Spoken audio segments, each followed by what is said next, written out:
आज देश भर में लोकसभा के सदस्यता रद्द के मामले पर लेकर पूरा देश में उबाल है। राहुल गांधी की लोकसभा सदस्यता को आनन फानन में रद्द करने को लेकर पूरा देश में बवेला मचा हुआ है। कांग्रेसियों में जबरदस्त उबाल है, गुस्सा है और लगातार प्रदर्शन हो रहा है। सत्याग्रह हो या और दूसरे कार्यक्रम को लेकर पूरा विपक्षियों का एक दल पूरा प्रखर है इस मामले पे और सत्ता पक्ष को कटघरे में खड़ा कर रहा है। इसी बीच में एक राजनीतिक घटनाक्रम होती है कि लक्षद्वीप के एक सांसद मोहम्मद फैजल की जो सदस्यता रद्द की गई थी उसे लोकसभा सचिवालय ने पुनः बहाल कर दी।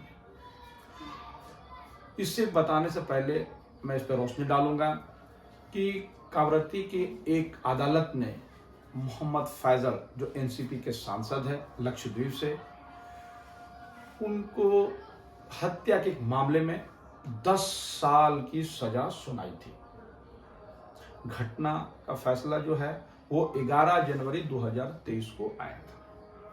13 जनवरी 2023 को लोकसभा सचिवालय ने मोहम्मद फैजल की सदस्यता रद्द कर दी। जनप्रतिनिधि कानून के तहत 2 साल से ऊपर सजा सुनाए जाने के बाद उनकी सदस्यता रद्द हो जाती है, चाहे वो सांसद हो या विधायक। ये जनप्रतिनिधि कानून के तहत में ऐसा कानून बनाया गया है। उसी के तहत मोहम्मद फैजल की भी सदस्यता रद्द कर दी। अब ऐसा क्या हुआ कि मोहम्मद फैजल की जो है लोकसभा सदस्यता को बहाल कर दी। आइए आपको हम पूरी बात तफसील से बताने की कोशिश करता हूं कि कावरत्ती की एक अदालत ने जब मोहम्मद फैजल को 10 साल की सजा सुनाई हत्या के मामले को लेकर, मोहम्मद फैजल ने केरल हाई कोर्ट में इसको चैलेंज किया, इस फैसले को चैलेंज किया और उस वक्त में इसको स्टे लगा दिया गया। जो निचली अदालत है उसके फैसले को स्टे लगा दिया। मोहम्मद फैजल इसकी अपील लोकसभा सचिवालय को करता है, लेकिन फैसले इनके पक्ष में नहीं आया। मोहम्मद फैजल ने इस मामले को लेकर सुप्रीम कोर्ट का दरवाजा खटखटाया। सुप्रीम कोर्ट का दरवाजा खटखटाने के दरमियान ही जिस दिन लोकसभा का सचिवालय ने इनकी सदस्यता को बहाल की थी, उस दिन इनकी फैसले की सुनवाई होनी थी। आनन फानन में लोकसभा सचिवालय ने उनकी सदस्यता बहाल कर दी। इस पूरी प्रक्रिया में 2 महीने का वक्त लगा, यानी फैसले 11 जनवरी 2023 को आया था और 13 जनवरी 2023 को लोकसभा की सचिवालय ने इनकी जो लोकसभा की सदस्यता उसको रद्द कर दी। 2 महीने के बाद मोहम्मद फैजल उत्साह से लबरेज हैं और खुश हैं कि उनकी सदस्यता बहाल कर दी। आज जिस देश में फ्रीडम स्पीच को लेकर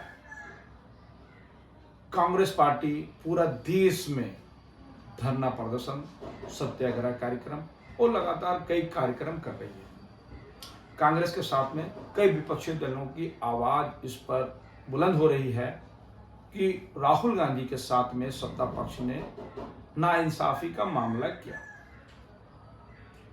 सूरत कोर्ट ने जब 2 साल की सजा सुनाई, वो कोई आपराधिक मामले नहीं थे,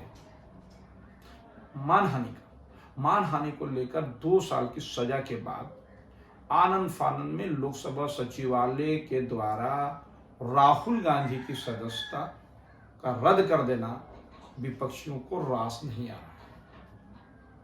उनको लगता है कि उनकी आवाज और उनकी जो मान सम्मान है उसका ख्याल सत्ता पक्ष के लोग नहीं रख रहे। फ्रीडम ऑफ स्पीच को लेकर जिस तरह से कांग्रेस पार्टी लगातार प्रहार है और उनका होना लाजमी है कि अभी कुछ दिनों की जो घटनाक्रम है वो इशारा करता है कि विपक्षियों को सत्ता पक्ष के द्वारा कुछ न कुछ बातों को लेकर, खासकर मैं इंडिकेट करता हूं, मैं इंगित करता हूं सीबीआई, इनकम टैक्स, ईडी का जो छापे पड़ रहे लगातार। ऐसा कैसे है कि सिर्फ विपक्ष के नेताओं पर ही ईडी, सीबीआई और आईटी का छापे पड़ रहे हैं? निश्चित तौर पर जिसके यहाँ छापे पड़ते हैं उनकी इमेज, उनकी साख को बहुत धक्का लगता है और उनके समर्थकों को नागवार गुजरता है। यदि जिस हिसाब से विपक्ष के नेताओं पर सीबीआई, ईडी और आईटी और दूसरी एजेंसियों के द्वारा जो भी मामले आ रहे हैं, सत्ता पक्ष के लोगों को भाई इसी तरह से कार्यक्रम करके उनको भी घेरा जाता तो विपक्ष की आवाजें बंद हो जाती। हुआ यूं, मैं समझता हूं कि इसकी लड़ाई की आगाज उस दिन शुरू हो गई जिस दिन राहुल गांधी ने एक मामले को लेकर चौकीदार चोर है के नारे को बुलंद किया था और बड़े पैमाने पे चौकीदार चोर के नारे उनके कार्यक्रम में गूंज रहे थे। सिर्फ राहुल गांधी कहते थे कि चौकीदार ही, तो भीड़ से आवाज आती थी कि चोर है। खैर, अब इस पर इसका पटाक्षेप हो चुका है। चौकीदार चोर है बोलने से सुप्रीम कोर्ट ने मना किया और राहुल गांधी ने उसको इम्प्लीमेंट किया। उसके बाद चौकीदार चोर है के नारे बंद हो गए। उसके बाद शुरू हुई दूसरे मामले। अभी अडानी को लेकर, अडानी और अंबानी को लेकर राहुल गांधी जिस तरह से लगातार प्रहार कर रहे हैं, जिस तरह से हमले सत्ता पक्ष को कर रहे हैं और उसको कटघरे में खड़ा होने की कोशिश कर रहे हैं, इसी को लेकर अभी पूरे देश में सत्ता पक्ष के लोग कांग्रेस से, खासकर राहुल गांधी से नाराज चल रहे थे। इसको तब बढ़ावा मिला जब ब्रिटेन के कैम्ब्रिज यूनिवर्सिटी ने राहुल गांधी को बोलने के लिए बुलाया और राहुल गांधी ने वही बात जो देश में घटित घटनाओं के बारे में, फ्रीडम ऑफ स्पीच को लेकर सवाल खड़ा किए, उसके बाद से राजनीतिक गर्म थी। सत्ता पक्ष के लोग खुद लोकसभा और राज्यसभा को बाधित करने का काम किया।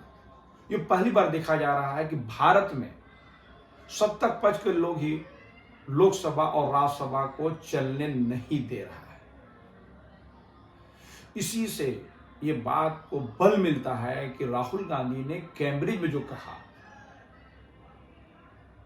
वो सच साबित होता जा रहा है। उसी के बाद सूरत की अदालत ने एक मानहानि को मामले को लेकर जो फैसले सुनाई और आनंद फानन उनकी सदस्यता रद्द कर दी, उसके बाद से मामला गर्म है। खैर, जो भी है, आज मोहम्मद फैजल को लेकर लोकसभा सचिवालय के जो फैसले आए हैं वो स्वागत योग्य कदम है और 2 महीने के भीतर में जो राजनीतिक घटना गर्म घड़ी, तो मैं समझता हूं मोहम्मद फैजल को लेकर जिस हिसाब से उसकी सदस्यता रद्द कर दी, कांग्रेस पार्टी या दूसरे विपक्षी दलों ने उस तरह प्रहार नहीं किया। यदि उसी समय में सत्ता पक्ष के लोग मोहम्मद फैजल, जो एनसीपी के सांसद हैं, जो लक्षद्वीप से एकमात्र सांसद हैं, उनको लेकर आज विपक्षी पार्टियां जिस तरह से राहुल गांधी को लेकर प्रखर है, अगर मोहम्मद फैजल को लेकर भी अगर प्रहार करती तो संभव है कि आज राहुल गांधी की सदस्यता रद्द करने से पहले सत्ता पक्ष ने इतनी हड़बड़ी नहीं दिखाई। निश्चित तौर पर जब भी कोई घटनाएं घटती है तो उसको रोकने के लिए विपक्ष को उसी समय आवाज मिलकर बुलंद करनी चाहिए। ऐसा संभव नहीं हुआ।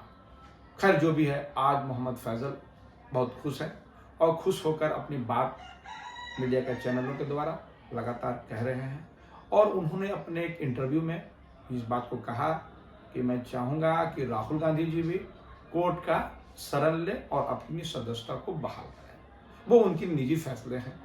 उस फैसले से कांग्रेस पार्टी कितनी इत्तेफाक रहती है वो तो आने वाले समय में नजर आएगा। एक अंदर के कयास लगाए जा रहे हैं कि संभव है कि राहुल गांधी अपनी बेल पिटीशन, मतलब अपनी जो मामले जो है उसको अपील नहीं करेगा और वो जेल जाना पसंद करेगा। ये कयास है, राजनीति की कयास लगाए जा रहे हैं। अब देखना है कि राहुल गांधी जेल का रास्ता अपनाते हैं या फिर वो जो है बेल के तरफ अपने अपील की तरफ मूव हो और अपनी लोकसभा की सदस्यता को बचाने की कोशिश करते हैं।